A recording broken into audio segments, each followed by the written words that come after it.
too. Now we're live. We're live. I always forget to like add myself to the screen too. No, yep, that I do that a lot. Thank you so much. Hey, glad I can help. Hi, Suzanne. Hey, Erin. Glad to see you. Yes, you too. Thank you guys for being here. Thank you for letting me know. I'm like, no, I'm live, right? Nope, gotta click it all the way. So have you seen the most recent episode, Erin? Yes, I did. Like, I think I watched it like 1 a.m. or something like that, my time. Oh my goodness. What did you think? I mean, I think it's very interesting too to watch how she's kind of coping with everything, because, you know, I don't see her really assimilating back into normal life again. Yeah. Yeah. And I don't think it's just like the trauma and everything she went through because of Gilead, but also like the trauma of war and everything. And even like maybe even the accolades of war a little bit. I don't know, but right. I think she's going to end up longing for that for a while. I agree with you. I think we were kind of alluding to that when she was staring at the episode before, I believe. Mm-hmm. Or maybe I'm too confused now what episode it is, but with the soldier when she was in Chicago, the body, the patch on it, you could tell she was just like, yeah. And I can't really blame her. I mean, you're in that position where you're beaten down figuratively and literally for years, and that would be hard not to want to fight back. Yeah, absolutely. And she's been in this warrior mode for so long. It's going to be really hard for her to just put that down and just rest. Mm-hmm. Yes. Or feel safe that she can. Feel safe. Right. Yeah. Yeah. It's what. Yeah. That's what I was thinking too. Because like when she was in the hotel, I didn't really expect her to just like pass out like that. I expected. I don't know. I thought they were going to have her like just pacing the floor and just getting, stressing out or whatever, like noises bothering her. All that. Yeah. Are you laying on the remote? Do you think it was kind of her way of avoiding having to interact with Luke at that moment? Yes, I was thinking about that. It's just too big and too overwhelming for her, I think, to actually interact with Luke all the time. Yeah. Well, not all the time, but at that moment, it was just too big, particularly when we saw her crying on the boat saying, Hannah, that how much she failed by not getting Hannah out. And he was just like, no, I don't even want to talk about that. I'm just happy you're here. Right. And she's carrying that guilt. Yeah, I see her kind of struggling too with like I think that she's, feels the trauma and everything, just what she's been through as far as like, SA and everything. But I also think that maybe she's back with her husband, and part of her, wants to be with her husband, and part of her also being a woman just wants to be with someone. It wants to feel that. And I think that there's like this inner like battle going on inside of her, because she wants to give in, but she feels like I don't know. This way I see this battle going on. I think watching all that can be, I would only assume, very triggering for people, but I think it's kind of important that it's showing, even though it's fictional, it's, still based on things that have happened in life. I think it's good to show that, just because someone's out of a situation doesn't mean, okay, it's all done, it's all over. Right. No, it takes so long to process that trauma and to get over it. It just does. It's an ongoing process. And I am happy that they said they were going to bring June to a therapist, because that's really what's needed when you come out of that kind of extreme religion. It's hard to process that on your own. It just is. I mean, you see Rita even dealing with that too. With she still says, Lucy and things like that. And I thought that was very cool that they showed the children having a difficult time too. Exactly. If you guys can talk, if you'll just excuse me for a moment, I'm going to be right back. I'm trying to push my hair around because I feel like Cousin It right now. I feel like that with my hair every which way, it's just distracting to me. It always looks so beautiful, though. Thank you, Erin. Thank you so much. I just wanted to say that I appreciate you so much, particularly us. And we'll see what happens in our communities now. I didn't hear you. You cut out there for a second. Oh, I just wanted to say how much I appreciate you, Erin, especially the last couple of days. Thank you. I tried. I'm looking back on it now. I was probably an idiot for trying, but whatever. I don't regret it. Whatever. Trying is never wrong. Yeah. It's never a bad thing to try. Yeah. Watching the episode though, the very end, like part of me was convinced it was going to just like cut away to like a daydream or something, or a night dream of June's. Oh, yeah. But it was real, and I was like, "Holy shit, that's awesome!" Yeah. She was straight up doing the R word to him. He was saying no, no, no, no, no, and it was like, I know that was. When I was watching that, I'm like, no, June, no, that's not, no. But you can't enact the same power differential. One moment again, sorry, I'll be right. I'm sorry. Just take that power differential that was used against you and use it against somebody else, even if it's someone you love. Yep. Be interested to see how Luke talks to her and deals with this. Yeah, I completely agree. I mean, both of them are going to have such a hard time. I don't think they're going to stay together, honestly. I want them to, but I don't think they are. I don't think so either. They're nowhere near the same people. I mean, he kind of is a little bit, but he's very much changed, but she's just a completely different place and person. And yeah, absolutely. He is. He really is. If they did, it would take years and a lot of therapy and a lot of understanding, which someone may not want to, they just may not want to do that. And I think that might be okay too. I wonder what's going to happen with Sabrina and the commander. I still think, I'm on a Handmaid's Tale Facebook group, but I still think the guy from Canada, I guess his character name is Mark, the one going between is, why is he going between? What is he doing? But I still think he is the father. Someone was explaining the timeline doesn't match up. There's something. I think the same thing. He's the father. It just seems too coincidental, because all those years, if Fred was capable, it would already have happened. And they went through a pile of handmaids before they even got to June, I seem to recall. At least 2 or 3 other ones, including one that killed herself. Right. So I don't think that was Fred. A devil's motif too. Yeah, that's a devil's. I never realized Fred's that. baby, and I don't know what's going to happen with Serena and Fred, because she's now thinking she's got to turn back to him. But I loved June confronting her. That was the best. Yes. Even though I was like, yes, part of me was just like, oh my God, I felt a little traumatized by her. Like, the acting is so incredible. You could just feel the vile venom coming out, I was a little bit like, oh, she's scaring me, Yeah. There's a little bit of that going on too. I gotta say though, when Sabrina got down on her knees and like kind of put on this display for forgiveness, you get a real sense of just how much of a piece of shit she is, and you don't feel bad for her in that moment. No, I didn't feel bad for her at all. I just felt a little scared of June, but I don't know. So do you guys have ideas? Do you think that Fred is truly the father, or? I don't think so. Who do you think it is? If it's not Mark, who else could it be? The limo driver there, the same guy. What the hell's his name? Nick.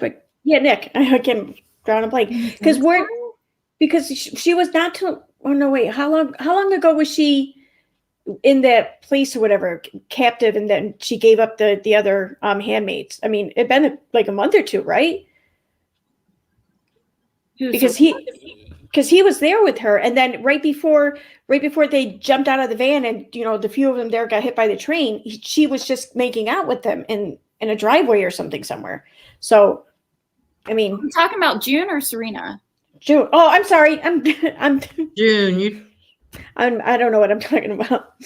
Yeah, Serena's pregnant. I'm thinking that June's pregnant again. No, it's Serena. No, I know Serena's pregnant, but I'm thinking June's pregnant again too. You think she is? Yeah. You think? If she is, that's going to really push the action forward in a way I never dreamed. Because I don't see Hannah coming back anytime soon, and Nicole, she seems to kind of just like surrendered to the fact that she's not Nicole's mother. She's not going to be Nicole's mother. Yes. Yeah, and a disconnect. Right. Exactly, or like just an unwillingness to, or an uneagerness to accept, but she did. So I think they're going to have her get pregnant again. I don't know. That's what I'm thinking. Because I mean, that would definitely make it crazy. Yeah, crazier, I should say. Because if they don't, I don't see her staying in Canada for long. I don't either. I think she's going to go back and fight. I don't either. I think she'll go back. And I mean, I think Janine is going to turn up being alive. And I think, because I thought about it, I'm like, wait a minute. So main character is June. We're not in our Handmaid's Tale world. We're not in Gilead.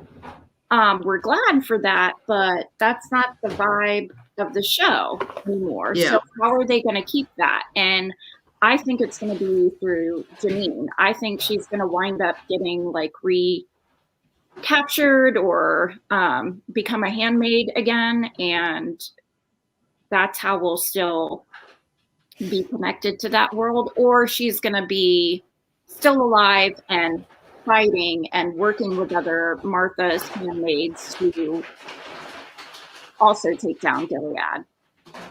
The tie between the two worlds, I guess, is what I'm trying to say. Yeah, I don't know what's going to happen with Janine. I still want to know if she's alive. I still want to know. I was so disappointed with the way they handled Maura coming, her friend coming, because I wanted her to look for Janine. She was yelling for Janine, and all of a sudden we forget about Janine. I know. Yeah. I mean, she actually, out of Janine and Hannah, she had way more of a shot of actually finding Janine than Hannah at that moment. And all she was talking about was Hannah, and then she left. Yeah. So, I but mean, we're all left going, "Where's Janine? Where's Janine?" Because couldn't imagine that she just suddenly dropped Janine. I think she had rescue workers right there. Yeah. No, I didn't get it either. And I think she's alive though too. I think she's alive though too. I'm just saying. I agree. I think so too. There's a theory going around: if there's not a body, then she's still alive. I just don't understand that though.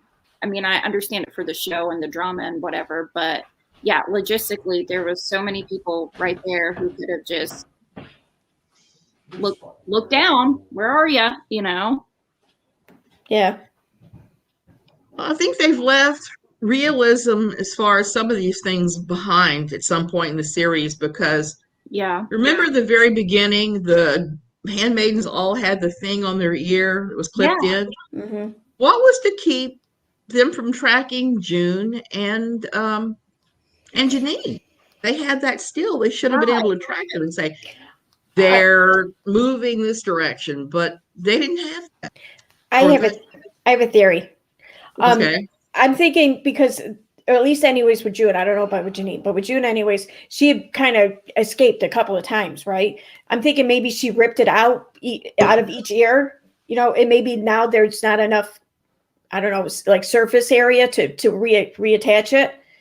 And since it's Gilead, they don't exactly have like a Bill Gates like kind of corporation or whatever going there. They don't have like state of the art RFID chips going on, so they can't use them either. So I don't know. It's a theory. Yeah. So. I thought I saw it like when she was in the grocery store, I don't know if it was the hole in her ear that they showed or if it was the clip. Because I think, Suzanne, you mentioned before, like she took out the first one, but didn't they give her another one? Redid it. They put another one on her. I remember the beginning, well, in the middle of season 2, after they caught her, after she was living in what looked like the offices of the Boston Globe. Yeah. When they recaptured her, that was one of the first things they did, was that they rechipped her immediately. Right. And we haven't seen her rip it out. So I'm wondering what's going on. I know with television shows, with movies, they don't always do the best about continuity. And for me, I'm left wondering, going, well, why would you make such a big deal of it in early seasons, but now it's not a player? I don't get that. I don't get that at all. I don't either. I feel like they're really good about the details on the show, so I feel like that has to be for a reason, because I don't think they would be so careless to. Yeah, and maybe you said, Erin, they don't have great technology in Gilead.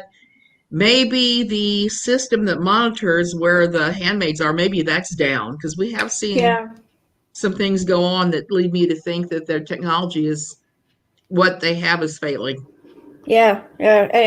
I mean, they don't have any nuclear power plants. I mean, they're pretty much shut down and they've overheated. And they're sending people to clean them up, so their power grid's going to be shit. Yeah. Yeah, if it even exists. Yeah, exactly. I don't know. And the Hannah part, man, if she ever gets to be free, like, what's the right decision at that point? Like, okay, if Gilead doesn't exist anymore, like, how do you make it right for the child? She's been through so much. Who she knows as her mother and father, or who she knew, are not her mother and father anymore. But her mother traumatize her. Who she's known as her mother and father are they're treasonists, aren't they? Yeah. So I mean, they helped, or they at least supported this coup at the very least, if they didn't help bring it on. So I mean, that alone, I would vote for them not having her.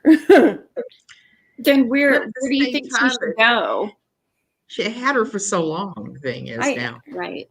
It looks like 3 or 4 years at least, and in the life of a child, that's a huge span. I think it's like 7.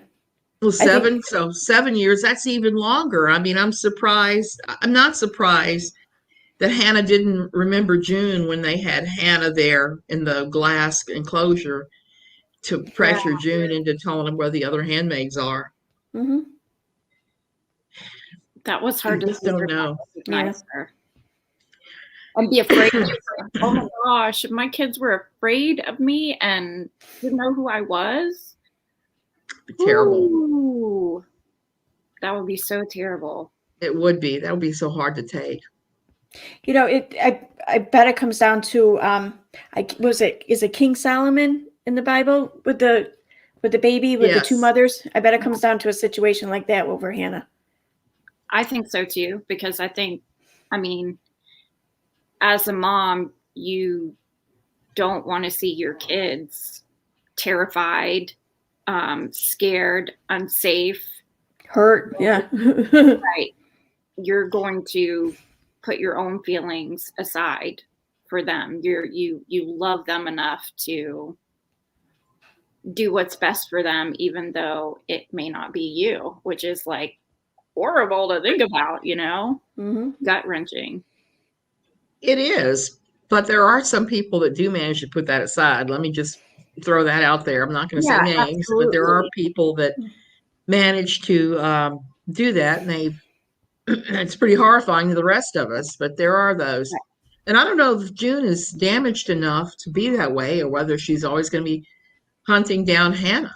And I'm not sure that all the times she's tried to get Hannah back have been good for Hannah, because she's obviously been traumatized every single time that she's seen June since then.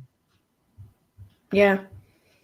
I know it might be best. Not that if she gives up, because I can see her always keeping an eye on her, no pun intended, but to make sure she's safe from afar. But yeah, that would be traumatizing her every time to see what she sees as this crazy lady, you know, coming after her each time.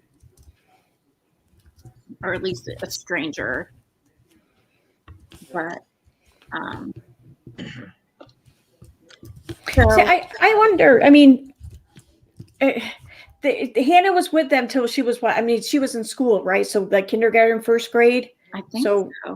Like 6, we'll say, just 6, well, for argument's sake. Sure.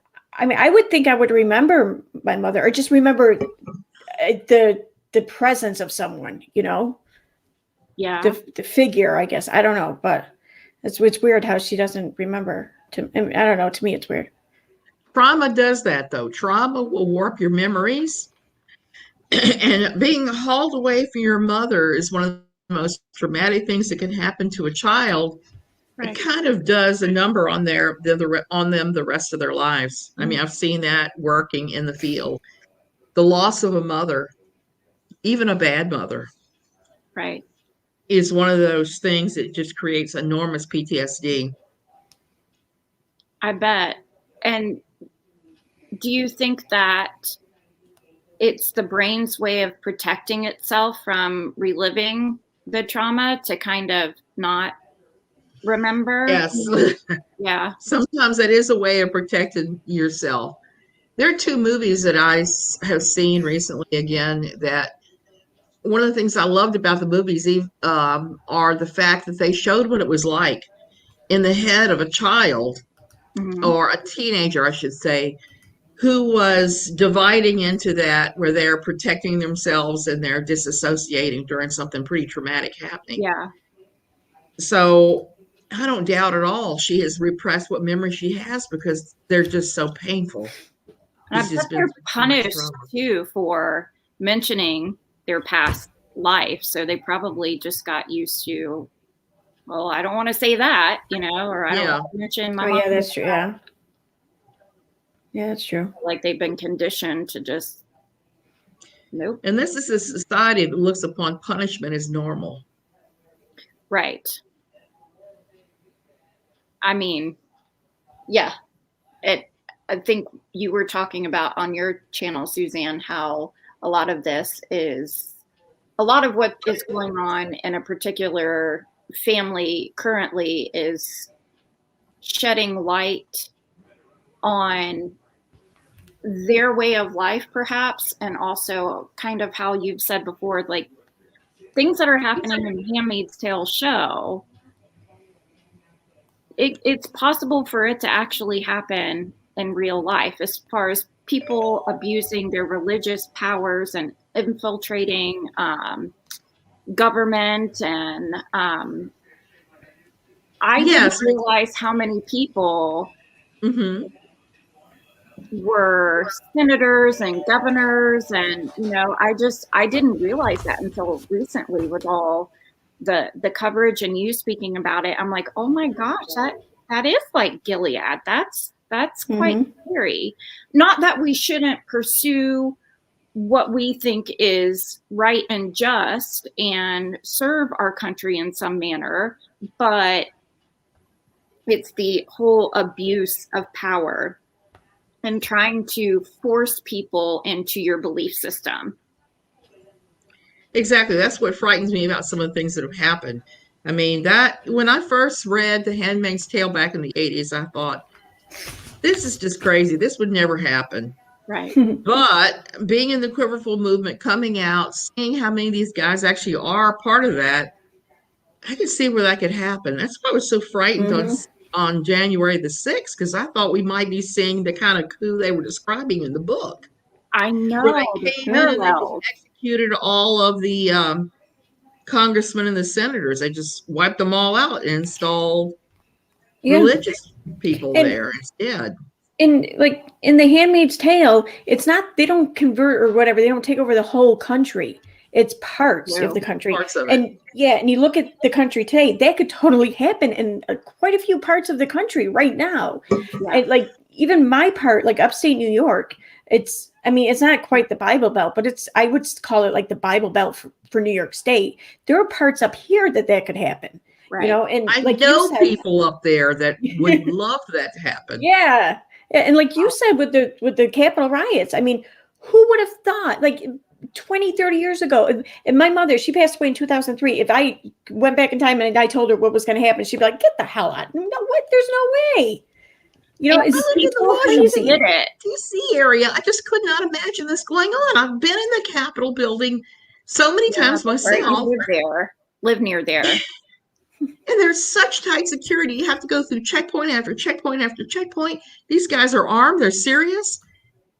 And these guys, the rabble got in. I'm not even sure how they did that. I'm still looking at them going, how did this even go down? In the tightest security in the entire country was right there. Right. And it still went down. The brute force of it, just, I don't know. But I think there had to be people cooperating at least in some manner. Probably. Because there are some members of law enforcement who hold these extremist religious views. And I figure there must have been some of those on the inside to get these people in. Right. I mean, it makes sense. I think there were a lot of like law enforcement that shared their views, but now after the riots, I think there's considerably less after what they did to, you know, some of the law enforcement that day. Right. So, which I mean, it's not worth it. Don't get me wrong. I'm not saying that, but I mean, just I don't know, just like a wake up the whole thing's to them. Like, oh yeah. Exactly. Like I wasn't that extreme. Like, no. Yeah, that and like, wait a minute. Why am I sharing views with these people? Look at how quickly they turned on. But I'm not their ally. I'm their enemy. Right. Exactly. It was a wake up call for them. Mm-hmm. They killed the person they are supposed to, or they are shouting out that we need to protect, that you killed a person, you killed a police officer. How? Yeah, the hypocrisy is just absolutely insane. Yeah. And they were in the Capitol building. It's not just Democrats in that building. You know, No. I mean, what was the game plan there? Their own people they supported were in there, frightened. Their own hiding behind doors and being protected, you know.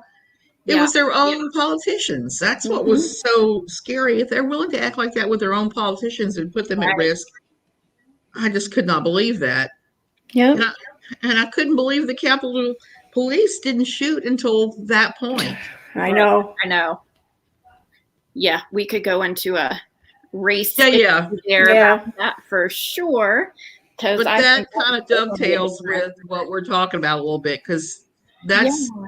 And do you think that with all the fact that the Gilead is not over the entire United States, do you think that perhaps they're not as strong as they are trying to project a image of strength? That has crossed my mind, because I believe it was the first season, wasn't it Mexico who kind of went into with them, because kind of I don't want to say blackmailed them. I can't remember the exact reason, but basically we won't give you this either financial or political support if you don't do XYZ. And political support. Yeah. So yeah, definitely that had kind of confused me. Well, not that I've read the book, to see now. I'm like, wait a minute, Chicago's free? Wait a minute, Texas is nope. And I think even Florida is only semi-controlled by Gilead. Yes. I've seen a map floating around about where Gilead is supposedly in control from Margaret Atwood's novel. So with these places that were uninhabitable because of nuclear accidents. I've seen that map. It shows all the different places. Why? Yeah. Oh, I just thought it was resistance. No, they actually have marked out where it's not safe to live and where they are sending the unwomen to do the cleanup of all nuclear like the colonies type, where the colonies. Yes, exactly. I can never remember the characters' names. I just remember Rory.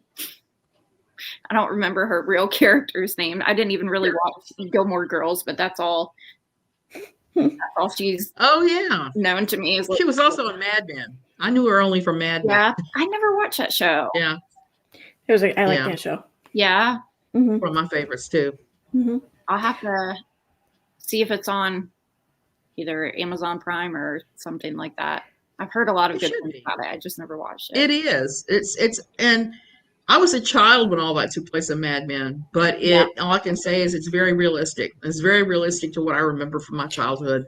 Yeah, I mean that's what I mean. I was born in 75, but I mean by the time 75 came around, like a lot of that, the visuals were still around, were still popular, were still in every homes, and like the kitchen setup and everything, like that was my grandmother's house. That's my house right now, my kitchen. And like our kitchen, our house, my fiance, he inherited it from his grandmother. And this was her setup. You know, I have a 1960s kitchen. I love it though. It's awesome. So it's very familiar. Yeah, well, it's such a pretty blue and everything works like it's brand new. I had to go out and buy an atomic clock to match the rest of my kitchen. And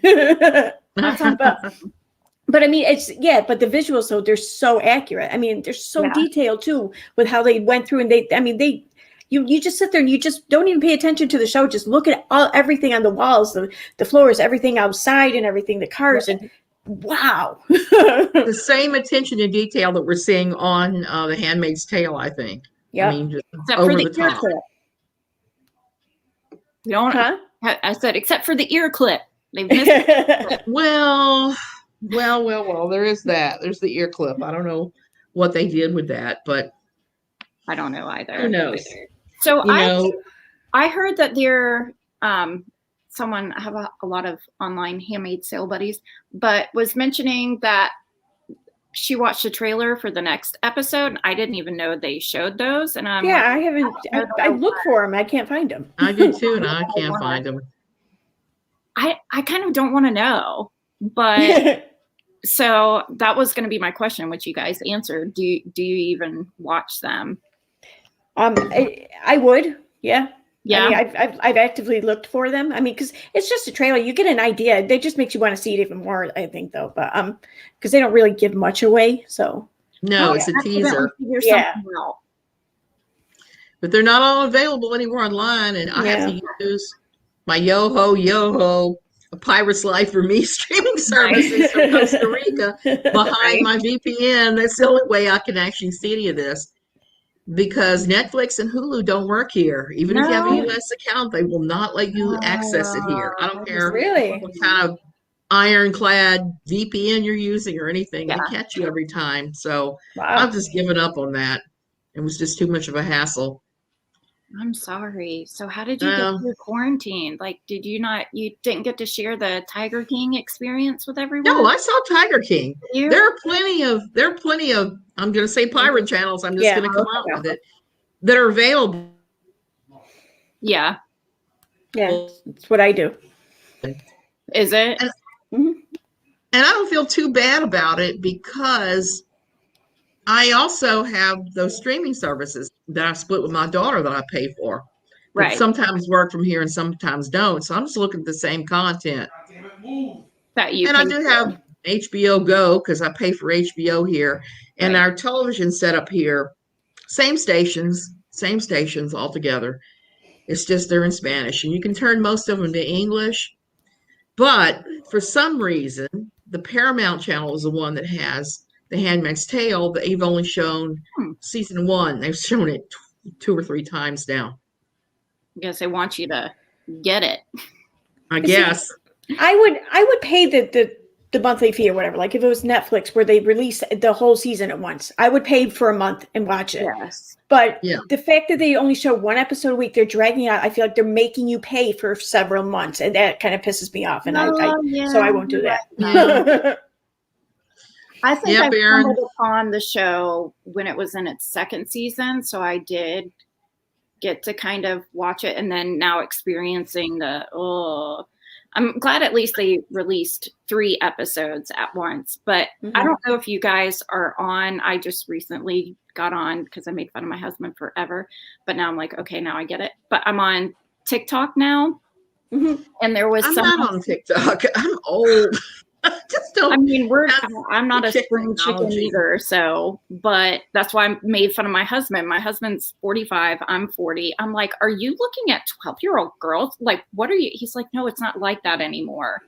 And finally, TikTok is hilarious. I love it. Yeah, it is. I started an account. I only have like a couple of videos up there. Yeah. I'm using it for like the vaccine videos that I put a couple of them up on YouTube. That's where I'm putting those. So if they a girl on there who she I guess stitched a video with someone who was like, tell me something you've learned that you can now warn others about or whatever. And she said she was new to The Handmaid's Tale and wanted to watch it before the 4th season came out. I think it was like 3 or 4 days. She watched all 3 seasons. She's like, I'm traumatized. I need to go. Like, no, this is not a show that you do that. I remember even the not first a binger. I could sometimes only watch 10 minutes of an episode, and then I'd have to watch like the next day or the next week. I'm like, you watched all of that at once and you're still alive? My goodness. It's not a streamer. It's not one that you could sit there and flake out on your couch and watch every episode. You would need therapy afterwards. Absolutely. Yeah. Yeah. It you feel, I don't know, just very anxious and everything, just about walking out of your house, I think. Yes. Oh my goodness. When the pandemic first started, I went to Aldi. It was so eerie in there. Everyone was so still and quiet. And I'm like, I could see the handmaids in the grocery store. It was so eerie and quiet. And then somebody sneezed. And I'm talking, if there was any sound, it was deafening silence in there. I'm like, this is what it feels like. I feel like I'm on the set of The Handmaids. Like, we all kind of looked and stared at the person, like, and the person looked like, oh my God, I'm gonna, they're gonna stone me. It was so eerie and creepy. The beginning of the pandemic was like that for a lot of people. It was like that for me here because I'm actually on a large piece of property, like an acre that's fenced in with a 12-foot high concrete wall. Concreto. Nice. But I'm only 2 blocks from the main highway, so I hear highway noise. Yep. There was none of that for about a 6-week stretch that the Costa Rican government just shut everything down and said you can go to town twice a week, but that's it. And you can only go to the grocery store, the doctor, or the pharmacy. Everything else was shut. It was the most eerie silence that I've ever experienced. Where we live, it's like for a few blocks, it's just all like just the neighborhood traffic. It's kind of, it's set off in the back here. But once you go down like maybe 4 blocks or whatever, then you hit the big boulevard where all the stores and everything are. So their road is never dead. Even in the middle of the night, there's always some cars on it. Yeah. And, yeah. The first week of the pandemic, it was like 8, 9 o'clock at night. So, I mean, like it wasn't, the sun was still out when it had been earlier. The sun was still out a little bit. Okay. Yeah. You would have expected like almost rush hour traffic. And we get up to right at the boulevard and we stop. There's not a car in sight. None of the buildings are lit up. Everything's shut down. And we're like, what? It was, you said, it's the eeriest feeling ever. Oh my God. Are we the last people on Earth? Yeah. What it kind of felt like. Yep. Yeah. It's strange. So what do you think is going to happen moving forward in the show? What do you want to happen? I did a whole video before I knew there was already signing up for season 5 before this, before season 4 aired. I was saying that even though I wouldn't like it, I think that this should have been the last season. I like never want to say that. I want this to go on forever, but I think how are they going to keep it going? You know what I mean? I like the dynamics that they're showing. How do you integrate yourself back in life after trauma? But okay, I can see that lasting a season. What now? I don't quite know. I thought about this quite a bit because I used to love to watch Game of Thrones. Yeah. Game of Thrones, the last couple of seasons, they just like, woo, they just really just, no, what they didn't fit with the canon of what had happened before in the books and anything else. And I'm afraid of that for this show. I hope they don't jump the shark. I hope that they continue. I want to see Gilead taken down. I want to see those people prosecuted. I just want to see that disappear. All go on the wall. Put them on the wall, yes. Put them on the wall like they put everybody else. Right. And see the country try to rebuild after that. I think that would be the most satisfying end of this entire thing. Yeah. In reference to your question earlier about how strong do you think Gilead is? They have to have something. They have to be packing something. Otherwise, why hasn't the world just, not rushed in there, obviously, because then you'd be looking at way too many casualties. But why hasn't something been enacted by now? So they have to have something up their sleeve, and the world has to know it. But I think that what we're going to see, who the victors are, or who's going to bring about the change, I think it's going to be the women. Like the May Day. I think that's what's going to be June, or do you think she's just going to kind of? I don't know. I think on her own path. It looks like. I'm split with that. I really think she's gonna. I think Nick's gonna come back because the way they left, they had him leaving. I don't think that's nowhere near done. He's got more of a story going on there. So I think he's gonna come back, and I really think that they're gonna end up with each other. But I do too. I don't like him. I don't know if they're going to have June go back into the war or whatever, but I think that the women are definitely going to be the ones who win this war. Yeah. Absolutely. I think Janine is going to have a heavier role in it. Maybe it's my wishful thinking because I'm like, you can even kill June. Oh, I'm sorry. I've got to go. I've got an interview with Jezebel. I got one scheduled. I just realized. Bye, Suzanne. Bye. Bye. What were you saying? You were saying the women. Yeah, I think that because you think about it when it comes to any kind of wars movies or stories or even real life, it's never women. It's never a group of women. It's sure as hell never one woman. I think it's going to be all women, like almost all women this time. So. And I think they're gonna write them doing some pretty amazing things. So I think so too. It kind of made me think of the end of Hamilton when Eliza is in the ending of it, she basically took over her husband's role of seeking justice for other humans and doing it in a powerful manner and a just manner, but also, putting people who needed to be offed, you know what I mean? So, right. I don't know. I never seen it, so. No, oh my gosh. I know. I watched it thinking, well, you talk about Game of Thrones. I've seen one episode and I hated it. So yep. I was like, dragons, what? Sister and brother stuff? What? I don't. Yeah, my son got me into it, and he kept trying to push the show on me. I'm like, no, because I know if I watch it, which is one episode, I know I'm gonna fall in love with it, and then I'm gonna be hooked, and I don't want to be hooked. It was like it was the end of the sixth season, or the second to last season. I think it was season 6, and that's when I finally caved in and I watched it, and by the time I finished, I got all caught up. Then the last season just started. I was like, yes. Nice. Well, that's good timing. Yeah. But, yeah. I couldn't get into it. But yeah, I always thought with Hamilton, I'm like, people are just hyping this up. This isn't good. And it just really is from so many different. Yeah, I heard that about, yeah. But yeah, I think especially with the Alma and the other handmaids who passed, I feel like their voice is going to come through stronger. Them being not the opposite of June, but still fighting for justice, but not being as cruel and vindictive as June has been. And I think hers is justified.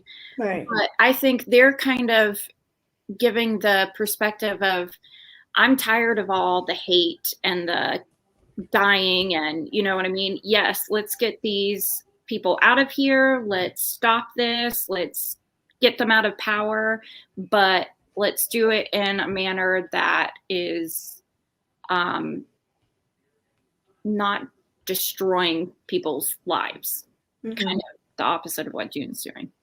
So, like, basically, they still have a soul. Yeah, very much. Yeah, I like that, even though June's making me mad. I mean, that's honestly pretty realistic. Yeah, that's. But I like when they first showed her giving the I forget her name, but the other woman there, the knife, saying "Make me proud," and I saw that, my mouth dropped. I was like, oh my God. But then I'm watching, I'm like, this is exciting though, that they did it. That's good. I mean, I don't agree with it, but that's good. Right.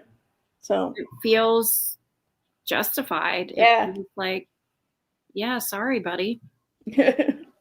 People can't get away with it. It feels like some accountability, you know? Yep. And just a release of, you can't control me through this. You can't get away with this. But yeah, also very disturbing at the same time. But I like it, and I can't stop watching. No, I know. I'm going to go ahead and get off here. Thank you so much. No, thanks for inviting me. Handmaid's Tale so much. But I'm sure I'll see you around later on and chats, and I'll be around. Pizza fights. All right, hon. All right, bye. Bye.